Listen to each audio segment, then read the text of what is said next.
Achilles tendon. The throw works just like a crowbar, where your leg is the lever and your hip is the fulcrum. The trick is positioning your body in just the right place. If you're just an inch off the placement of your thigh and hip, the amount of energy needed to throw an opponent can more than double. But performed correctly, Uchimata requires almost no energy, yet it can deliver up to 5,000 pounds of force. If it weren't for the mat, a throw like Uchimata would be enough to cause serious injury or even paralysis. You use the strength of your legs to maintain your dominant position while you secure the choke. Just a few pounds of pressure on the collar of his gi is enough to reduce the blood flow to the brain to a trickle and end the match. Hold this move for 10 seconds and the fighter will black out. Hold it just a bit longer and he's dead. By bending the elbow across the fulcrum of your hips, you're subjecting the weak joint to the leverage of two strong forces: the pull of your thighs on his shoulder and your hands on his wrists. As little as 1,000 pounds of force can be enough to destroy the elbow. The leverage of the armbar can supply much more than that. The sacrifice throw is a simple lesson in conservation of energy. The stronger the opponent attacks, the further he gets thrown. It works like a catapult, where your opponent's momentum supplies the counterweight. The faster he's going, the further he's going to fly. And the harder he's going to land. That land with the side, ball, or top of the foot. The gastrizin uses the heel to deliver the blow. This alignment of the heel, ankle, lower leg complex channels some 2,000 pounds of force into the opponent. More than enough to break a baseball bat. The higher you can lift your opponent in this move, the faster he'll hit the ground. It's not just your force working against him. His acceleration due to gravity can mean his head hits the ground with a 3,500 pound impact. On a hard surface like concrete, this is more than enough to cause a serious brain injury. First, the opponent's arm works as a lever to optimize your control. Second, your own back serves as a pivot point for the throw. The strength and stability of your back allows you to throw a much heavier opponent than in a move that requires you to lift him. This move uses your opponent's arm as a lever working against him. The greater the torque on his shoulder, the greater the pain inflicted.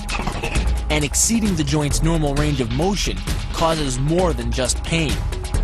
The soft tissue, muscles, and the bone can all be seriously damaged by this pressure.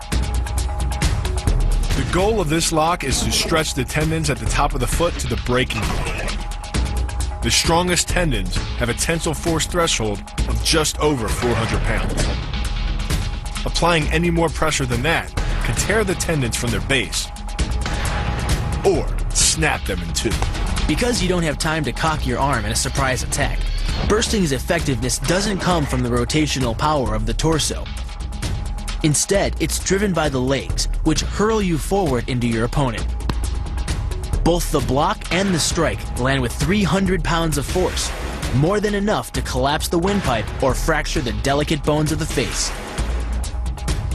Doing the 360 defense requires you keep your body in motion at all times, using your arms to defend different angles of attack.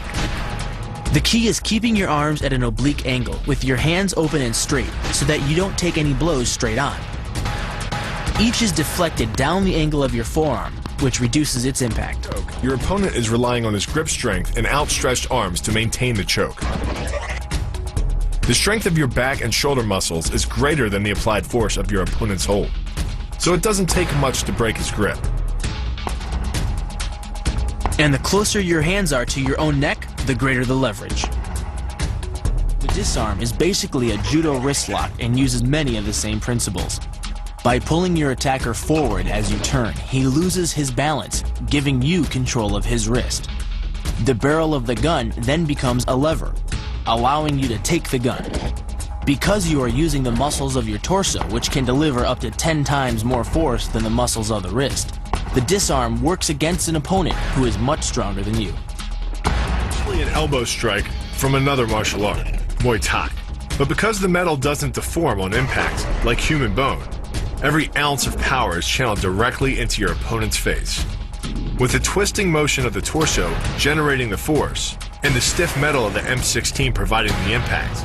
It's enough to shatter a cheekbone or break a jaw. The combined momentum of your forward step, the twist of your torso, and the swing of the rifle, the butt stroke can strike your opponent at over 18 miles per hour, carrying well over 550 pounds of force.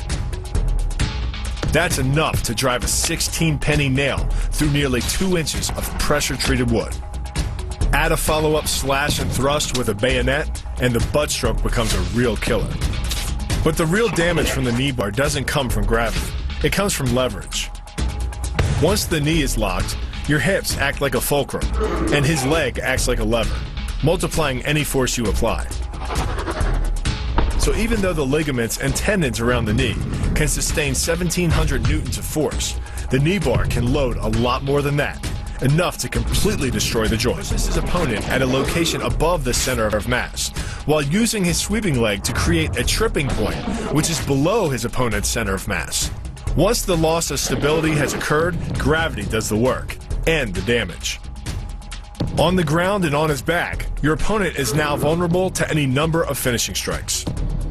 Much like a nutcracker, your forearm and biceps apply pressure to your opponent's carotid arteries. Located on either side of the trachea, these two arteries are the only way to get blood to the brain. It can take less pressure than squeezing an orange to stop the flow of blood to the arteries. And with no blood flow, the brain shuts down almost instantly. Fight over. Control of your opponent's leg, you turn his hip into a pivot point. And there are 2 forces being imparted about the pivot point, one by the arm above and one by the sweep below. These forces act as a couple, resulting in your opponent's rotation that slams him right to the deck. And given the speed of rotation and the force of gravity, that impact could cause permanent injury.